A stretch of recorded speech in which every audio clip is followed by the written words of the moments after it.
Meadow is in Bovey Tracey, a small town on the edge of Dartmoor.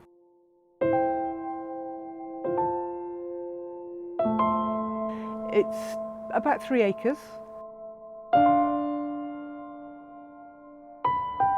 It's probably poorly named actually, because it's a piece of what was a piece of pasture land that has been left to go completely wild, naturally rewild, for the best part of 2 decades. So it's now woodland.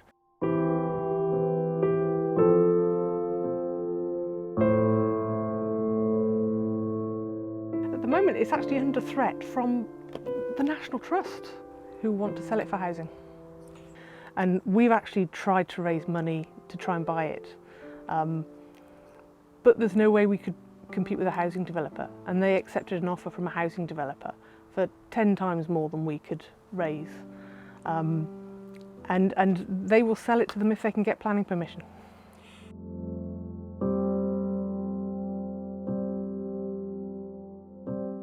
It was left to them by a farmer and a long-time Bovey Tracey resident called Major Hole.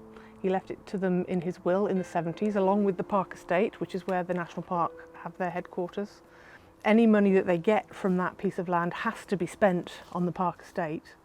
And our argument is that no amount of money that you spend on the Park Estate will mitigate for the loss of 3 acres of woodland, beautiful woodland, and 3 acres of habitat for so many species.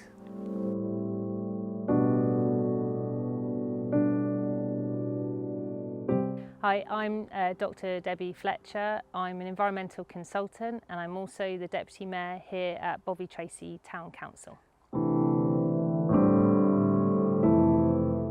For me, looking around, there are so many trees everywhere you look, and of course we know trees lock up carbon.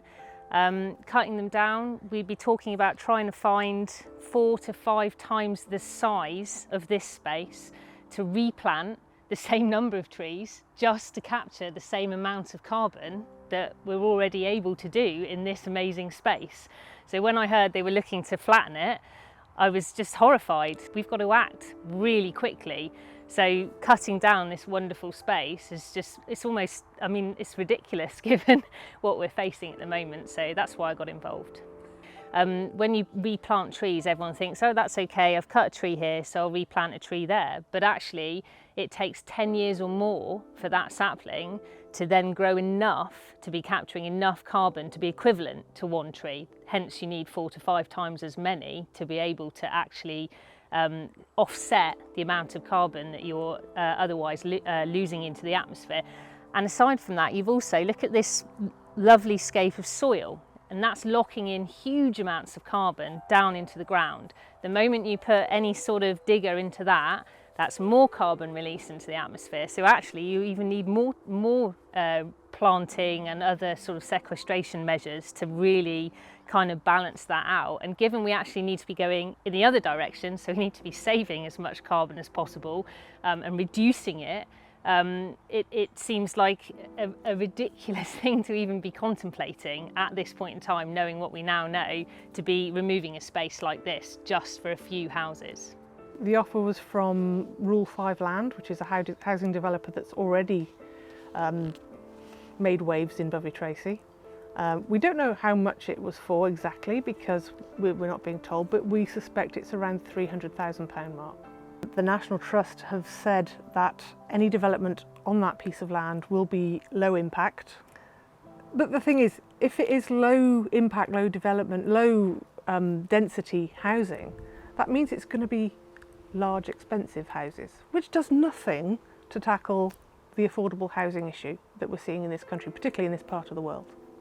So as a town council, we've been working on our neighbourhood development plan, which is all around local community and what we want to see in our local community in the future. And as part of that, we had anticipated designating this as a green space for us because it is so well used by the community, by dog walkers, by families, by runners, you know, people coming through the space and just enjoying all the wildlife that is on offer here. And we've got this amazing mixture of flora and fauna. It's not just trees, we've got loads of bramble, which is good for cover for dormice and for hedgehogs. It's great for the bees. We've got 18 species of bee down there, 700 species of flora and fauna. If we were to lose that piece of land, that would be a wildlife haven gone for all of those creatures.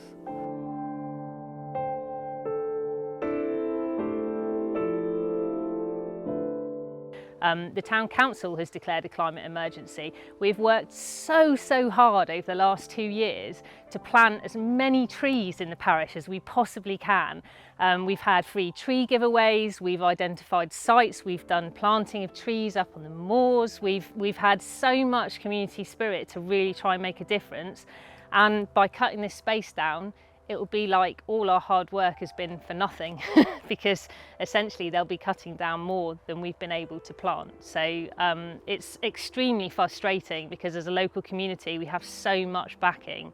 We're trying everything we can, and then a different body such as the National Trust can just get rid of it like that. It wouldn't be too late for the National Trust to change their mind.